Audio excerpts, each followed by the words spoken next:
Hi అండి, మొన్న ఆషాఢ అమావాస్య రోజు నా హస్బెండ్ పాదాలకి పూజ చేసుకున్నాను. ఇక్కడ ఆషాఢ అమావాస్యని భీమ్న అమావాస్య అంటారు. ఆ రోజు పెళ్ళైనోళ్ళు వాళ్ళ హస్బెండ్ పాదాలకి పూజలు చేసుకుంటారు. నేను మా పెళ్ళైన ఏడాది నుంచి ఈ పూజ చేస్తున్నాను. ప్రతి ఏడాది చేసేలాగానే ఈసారి కూడా నా హస్బెండ్ పాదాలకి పూజ చేసుకున్నాను. కన్నడలో ఈ పూజని గండన పాద పూజ అంటారు. నాకు తెలుగులో చెప్పడానికి రావట్లేదు.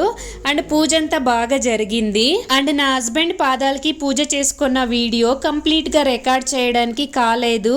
యాక్చువల్ గా ఏం జరిగిందంటే, పూజ స్టార్ట్ చేసే ముందు వీడియో రికార్డ్ పెట్టేసి ఇద్దరు పూజలో బిజీ అయిపోయాము. వీడియో రికార్డ్ అయితా ఉందిలే అనుకొని మేమిద్దరు పూజలనే ఉంటాం కదా, అందుకే చూసుకోలేదు. పూజ అంతా అయిన తర్వాత చూసుకుంటే వీడియో స్టార్టింగ్ లో కొంచెం రికార్డ్ అయ్యి ఆగిపోయింది. ఆ మూమెంట్ లో చాలా డిసప్పాయింట్ అయిపోయాను. తర్వాత ఇంకేం చేసేది, పూజ బాగా జరిగింది కదా, అది చాలు అనుకున్నా.